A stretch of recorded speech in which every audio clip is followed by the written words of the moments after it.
Recording in progress. Okay, so we are actually going to learn a combination of two things, which is really connected and was the Rebbe related this topic twice in close proximity to each other concerning what the Rebbe calls the so-called Yom Kippur War.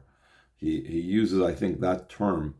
And first of all, there's in the Farbrengen from Shabbos Parshas Toldos, which was also Erev Rosh Chodesh Kislev from Tafshin Lamed Daled, end of 1973, when it was at the end of the Yom Kippur War. And then following that, there's a letter that the Rebbe wrote in English that we will read the English letter of the Rebbe.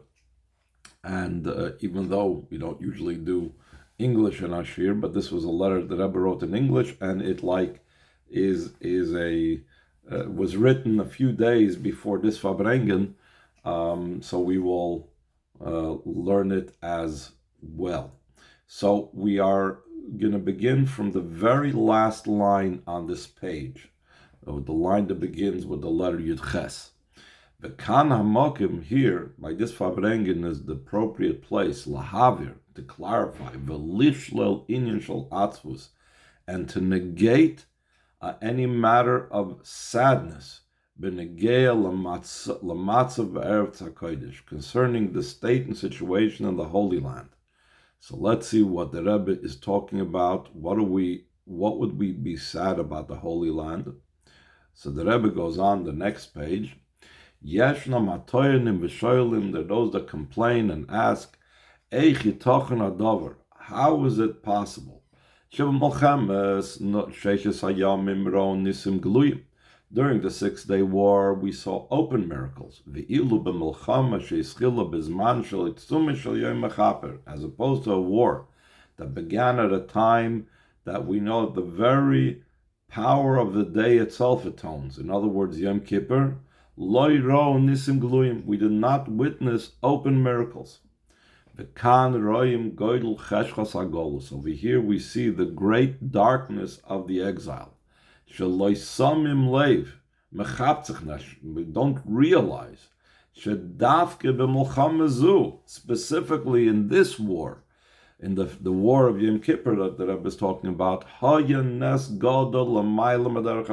was a great miracle totally beyond nature. The Rebbe points out that there was a greater miracle than in the war that took place, the 6-day war. After the Arabs managed to cross the Suez Canal, and they managed to break through what was known as the Bar Lev line. There was a line of fortifications in the Sinai established by General Bar Lev, that the Rebbe was not very fond of that particular line. He did not believe that would be able to act as a defense, and as it was, the Rebbe was correct. It was not able to defend against the invading Arab armies, the Egyptian army. And in a similar vein, when we're talking about the front with Syria. So in both cases, you had the Egyptians break through the Bar Lev line, that line of defense of fortified areas in the Sinai. And similarly, when the Syrians broke through on their side of the front,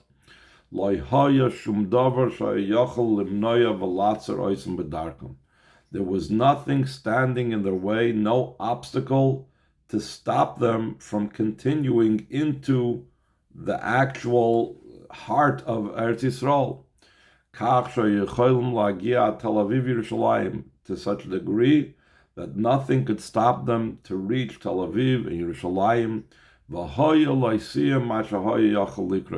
Chas v'sholom, to even say, should not even mention, should not even be considered being happening, what could have happened if those Arab armies would have reached Yerushalayim and Tel Aviv.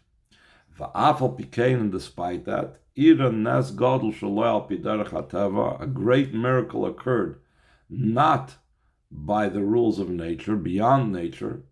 10-12 kilometers, they crossed in. After crossing into the Israeli territory, about 10 or 12 kilometers, Otzru b'darkom, they stopped on their path.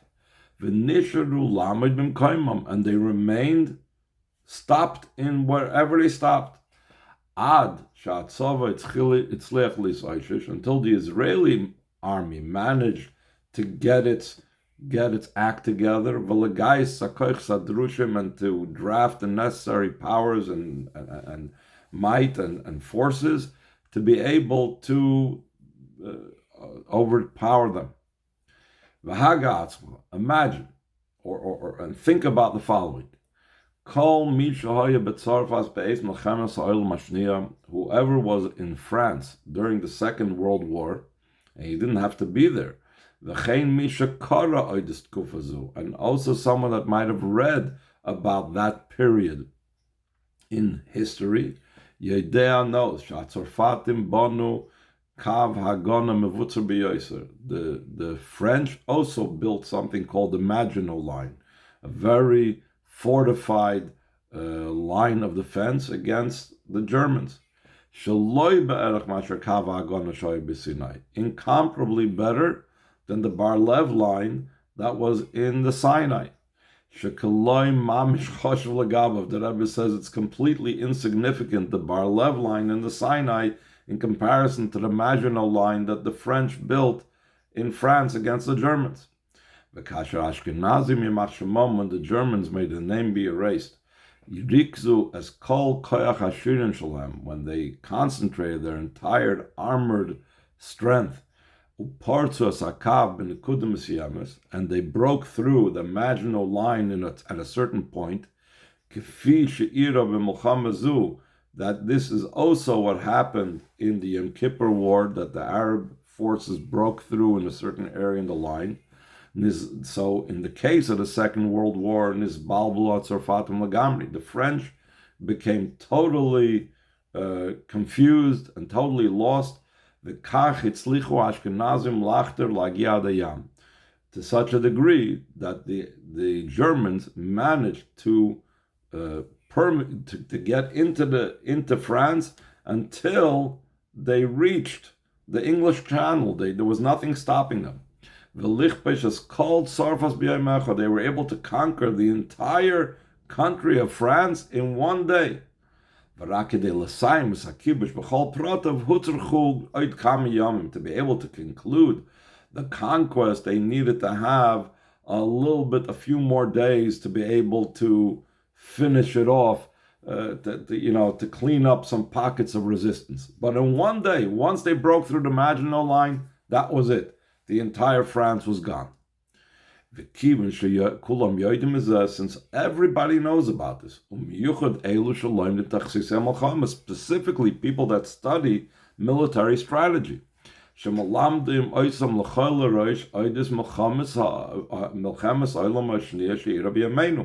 first, this like the first thing, the first course that people that are studying military strategy will study. They study wars from our days. In other words, the Second World War. So if they studied this, so all the military people in Israel and throughout the world knows what type of easy way it was for the Arabs to be able to conquer Israel, like the Nazis in Marcheshvan conquered France in one day.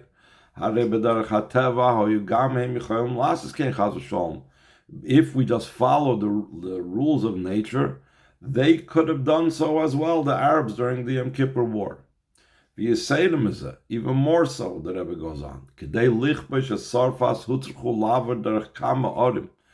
For to be able to conquer France, the Germans, had to go through many cities.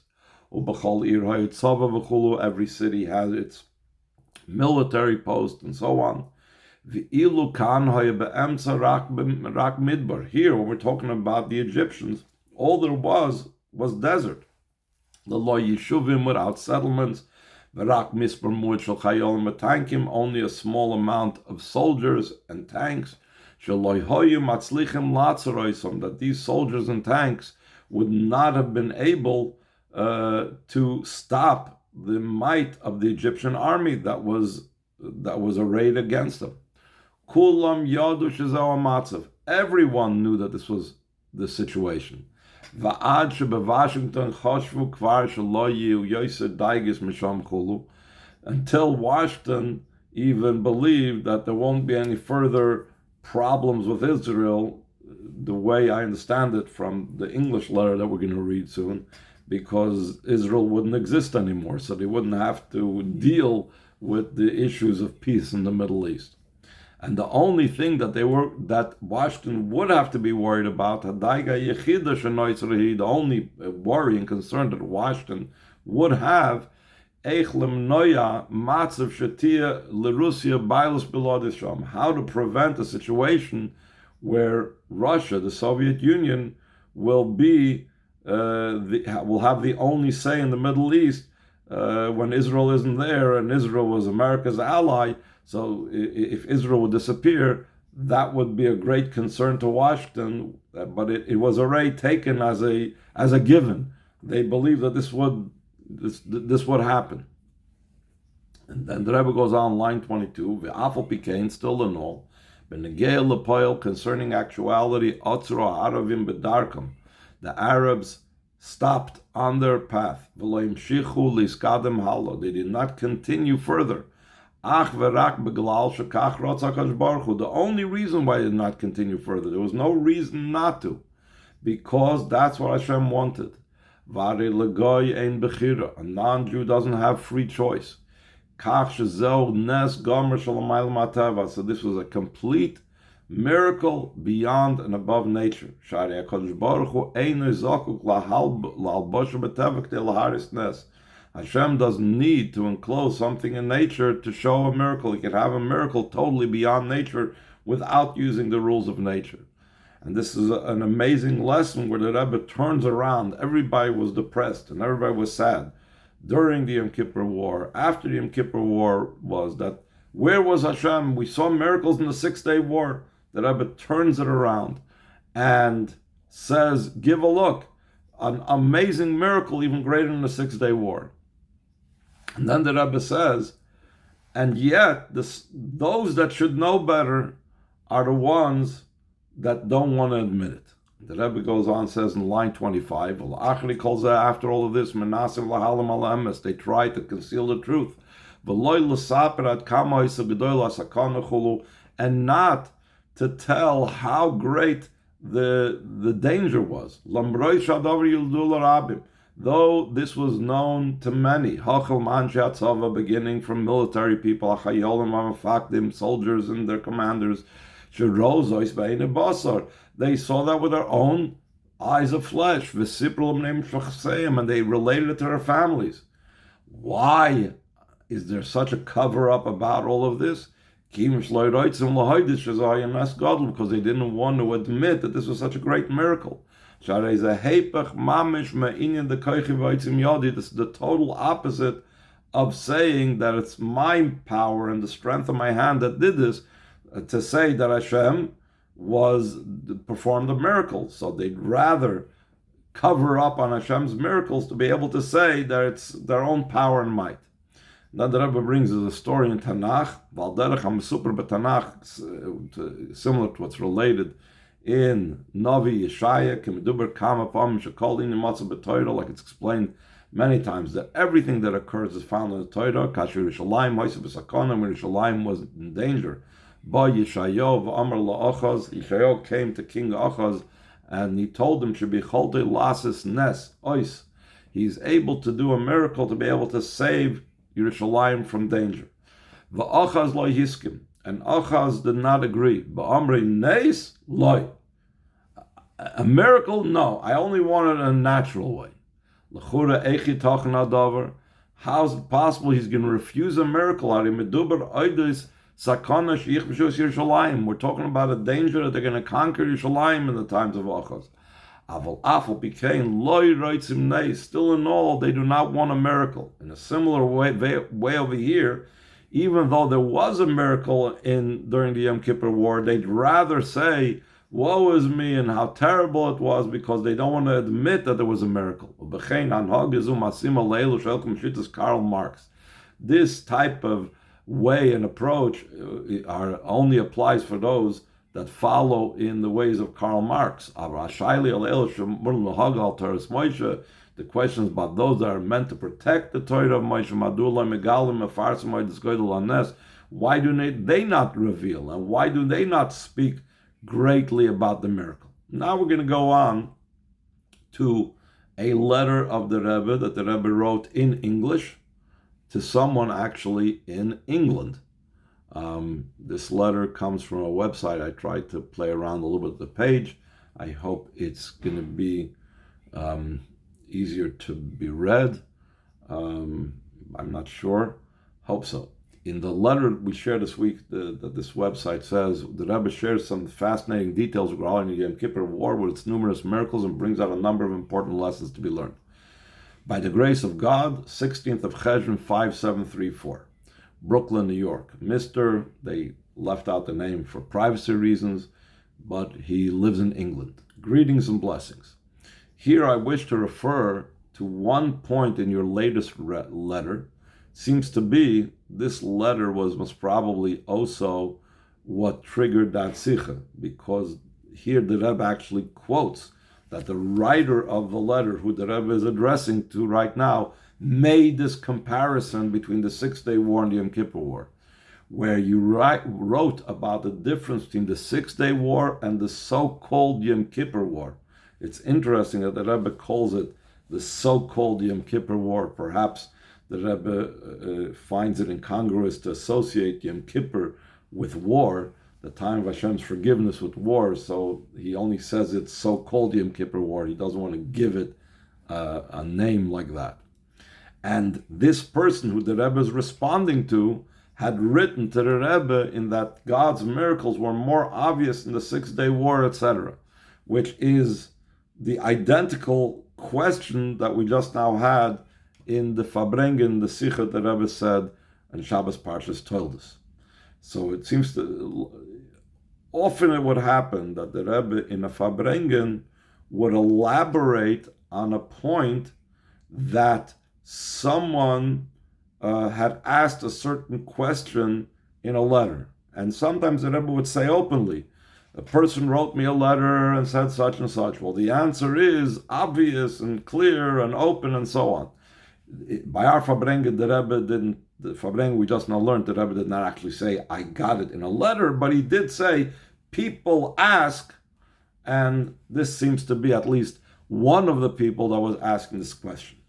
So the Rebbe goes on the same way, and the same approach like in the Sikha. As a matter of fact, there were ample miracles and quite obvious ones in the last war. The overall miracle, which has now been revealed, although not overly publicized, which the Rebbe is very saddened by in the Farbrengen that we just now learned, is the survival after the first few days of the war, when even Washington was seriously concerned whether the Israeli army could halt the tremendous onslaught of the first attack. Like the Rebbe said by the Farbrengen, that they felt that it was over. Slowly and gradually, some details are now being revealed also in the Israeli press as to how serious was the danger in those early days of the war. The greatest miracle was that the Egyptians stopped their invasion for no good reason only a few miles east of the canal, meaning east of the Suez Canal. They crossed the Suez Canal, and then they stopped in the middle of the Sinai Desert. The obvious military strategy, which brought full victory to the Germans over France in a few days, as we had in the Farbrengen, what the Rebbe said, would have been to circle the few fortified positions in the rear. True, there were a few fortified positions in what's called the rear of the Egyptian army, or wherever they stopped. So you leave some soldiers to make sure that they won't attack, and the huge army of 100,000 men armed to the teeth, you should have had to march forward in Sinai, where at that point in time there was no organized defense of any military consequence. In other words, what the Rebbe is saying like this: the fact that there was here and there some pockets of military fortifications is not a reason for the vast bulk of the Egyptian army not to move forward to complete what it wants to Chas v'Shalom destroy Israel. Similar to what happened with Germany and France, that the Germans, even though there were different pockets of resistance that they had to mop up, as they say, in the next few days, but first they went with a blitzkrieg. They went right through France and they went straight to the sea. Then they spent the rest of the time mopping up the places of resistance that could pop up or what that was actually there.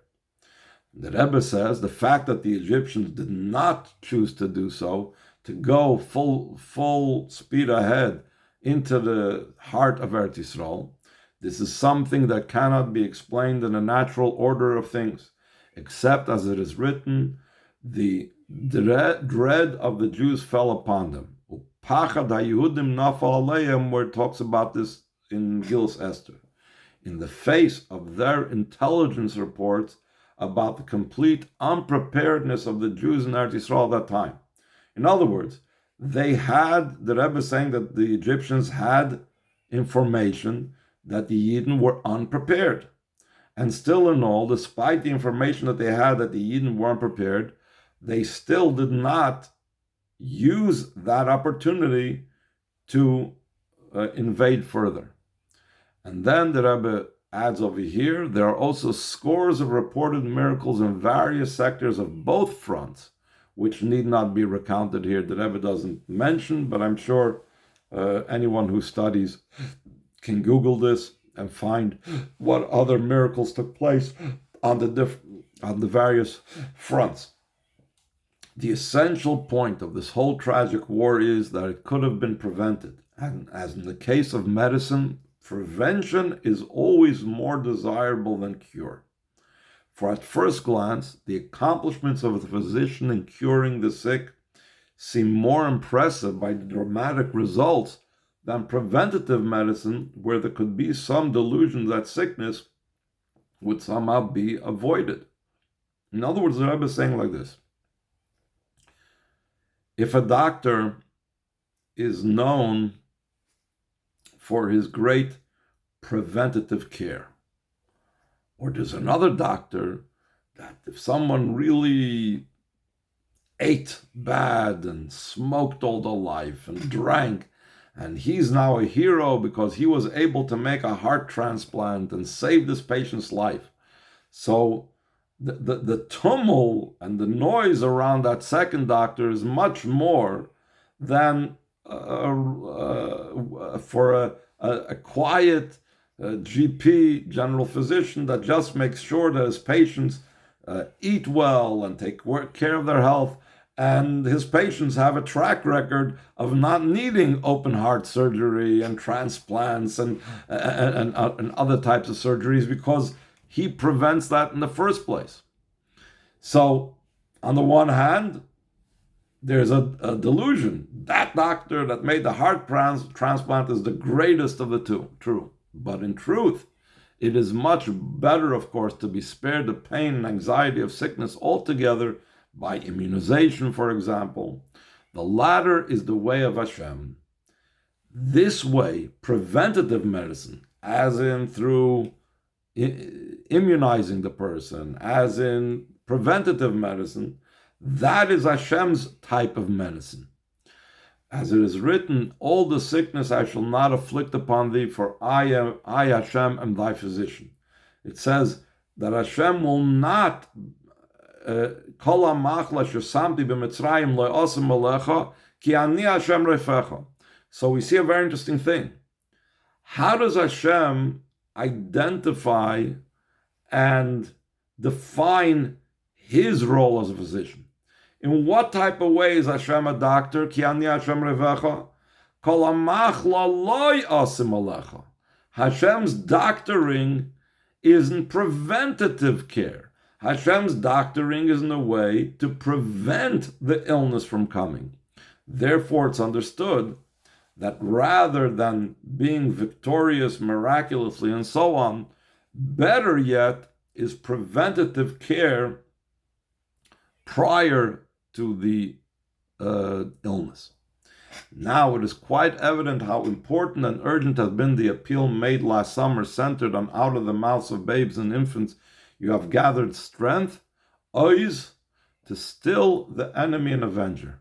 The Rebbe, in the summer of 1973, the Rebbe was very much, very passionate about the posuk, mipi oilim v'yoinkim isarta ois lahashbis oivim misnakim, from the mouths of babies and young ones, you have founded and made strength to destroy the enemies. And the Rebbe encouraged with mitzvahs with the children and Torah study with children and many, many things. The Rebbe himself said, I did not know what had urged me, what had pushed me to do this all summer. But once the Yom Kippur war came about, he said, now I see why I had this urge and this push to do so. And the Rebbe continues that this appeal, that the Rebbe appealed about Jewish children adding in Torah mitzvahs, is so much clearer now, all the more so since in the present situation, the enemy and avenger has made no secret of his intention. He's very clear that he wanted to destroy the Jewish people. If recent events will have taught everyone the basic lesson that Yidden have no one to rely upon except Hashem himself, and the real strength of our people lies in Torah mitzvahs called ois, as it is written, Hashem ois la'am yitein, then the sacrifices will not have been in vain. Certainly, every one of us must redouble our efforts to bring the realization closer to all our fellow Yidden everywhere. In other words, we know that that ois, that yisadata ois, the Rebbe was explaining throughout that summer, ein ois ala Torah, that what is considered true might and strength, that's Torah. So the strength of Yidden is Torah mitzvahs, and that is what held and brought about the miraculous events that the Rebbe said took place in the so-called Yom Kippur War. And if, the Rebbe says, we derive those lessons and we continue strengthening ourselves in Torah mitzvahs, then the sacrifices made during the Yom Kippur War will have at least served a good purpose by strengthening and causing us to realize how Torah mitzvahs and Hashem is the only thing that can protect us, not our might, not our physical strength. And with blessing, the Rebbe's signature. Now, obviously, there are many common denominators between what the Rebbe said then with what happened in October 7th. I'm sure everybody can understand and see about how the very principles and the very ideas of learning our lessons of Avos Yisrael and Achdus Yisrael and following in that is a aliyah and a zchus for all those neshamas of the Kedoshim that passed away, and an aliyah and a zchus for all those that we still need to save, and all the soldiers that need to be protected, and they should be protected, and it's our job to bring about their protection by realizing that it's not the strength of the Israeli army, and it's not the strength of diplomacy, and it's not the strength of the nations that hate us, as we have seen clearly and openly since October 7th,